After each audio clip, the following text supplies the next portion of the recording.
des voix sur les satellites européennes comme Intersat. Pour faire chuter les coûts des communications sur le continent, le guide libyen Kadhafi mit sur la table 300 millions de dollars.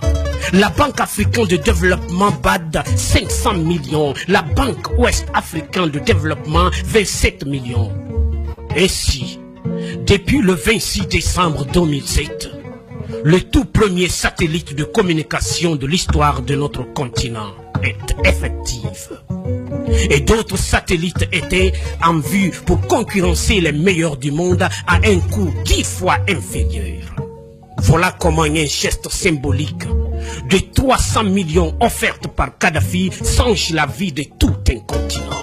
Par ce geste, le guide libyen a fait perdre à l'Occident pas seulement 500 millions de dollars par an, mais les milliards de dollars de dettes et d'intérêts que cette même dette promettait de générer à l'infini et de façon exponentielle, contribuant ainsi à entretenir le système occulte pour dépouiller l'Afrique. En plus, les 30 milliards de dollars saisis par Barack Obama appartiennent à la Banque centrale libyenne qui était prévue pour la contribution libyenne à la finalisation de la Fédération africaine à travers 3 projets. La Banque africaine d'investissement à Citre en Libye. La création dès 2011 du Fonds monétaire africain avec un capital de 42 milliards de dollars avec Yaoundé pour siège. La Banque centrale africaine avec le siège à Abuja au Nigeria, dont la première émission de la monnaie africaine signera la fin du franc CFA, grâce auquel Paris a la même mise sur certains pays africains depuis 52 ans. Voilà pourquoi la rage de Paris contre Kadhafi. Tous les pays qui ont bombardé la Libye en tuant Kadhafi sont tous financièrement en quasi-faillite. Les USA, les États-Unis d'Amérique, à eux seuls, ont 14 000 milliards de dollars en dette. La France, la Grande-Bretagne et l'Italie ont chacun environ 2 000 milliards de dettes publiques. En 1865, dans son soutien à Abraham Lincoln pour l'abolition de l'esclavage, l'économiste américain Adam Smith l'avait prédit. L'économie de tout pays qui pratique l'esclavage des Noirs est en train d'amorcer une descente vers l'enfer qui sera rude le jour où les autres nations vont se réveiller. Créer des fausses guerres en Afrique, dans l'espoir de trouver de l'oxygène pour continuer l'apnée économique qui ne fait que s'empirer, ne fera qu'enfoncer les Occidentaux dans leur déclin qui a pris son envol en 1884 lors de la fameuse conférence de Berlin. C'est pour déstabiliser et détruire l'UA, l'Union africaine, vers les États-Unis d'Afrique avec la main de maître de Kadhafi qui est mal vue par l'Occident que l'Union européenne a d'abord tenté sans y parvenir la carte de la création de l'URM, Union pour la Méditerranée. Il fallait à tout prix couper l'Afrique du Nord du reste de l'Afrique. Cela a échoué parce que Kadhafi a refusé d'y aller. Il a compris très vite le jeu à partir du moment où on parlait de la Méditerranée en associant quelques pays africains sans en informer l'Union africaine, en y invitant tous les 27 pays de l'Union européenne. C'est ce qu'ils ont tenté de relancer, tout en musant sur la chute de Kadhafi.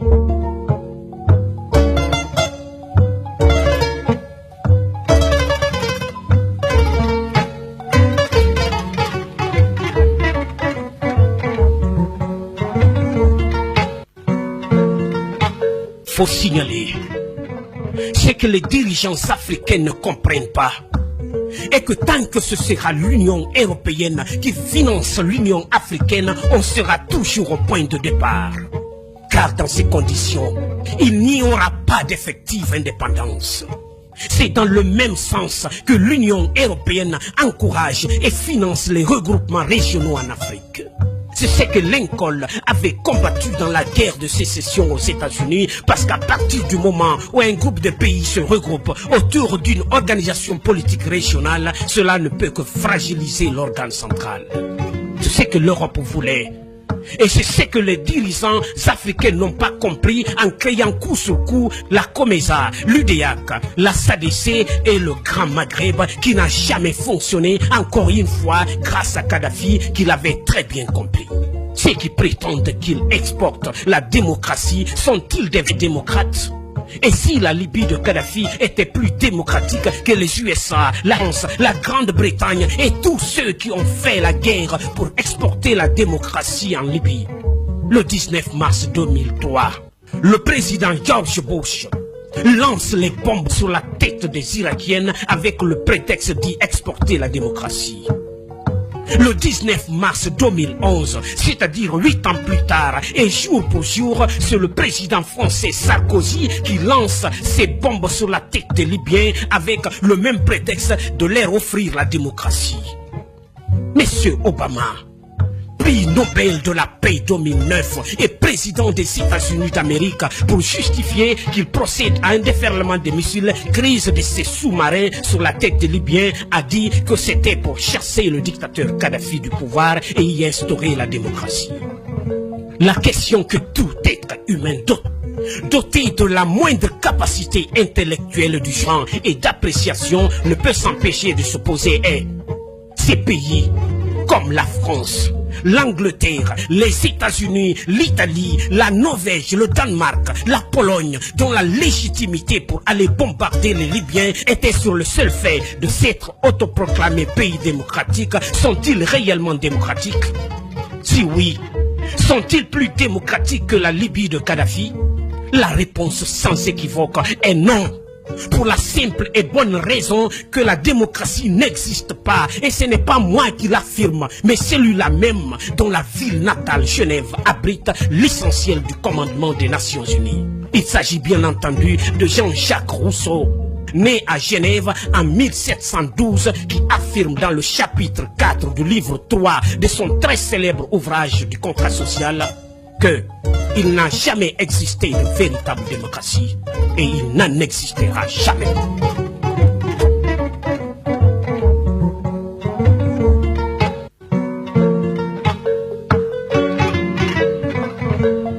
Pour qu'un État soit véritablement démocratique, Rousseau pose 4 conditions selon lesquelles la Libye de Kadhafi est de loin, très loin plus démocratique que les États-Unis d'Amérique, la France et tous les autres qui prétendent exporter en Afrique la démocratie, à savoir 1. Dimension de l'État. Plus un État est grand, moins il peut être démocratique. Pour Rousseau, l'État doit être très petit pour que le peuple soit facile à rassembler. Sous cet angle, c'est la Libye de Kadhafi qui répond.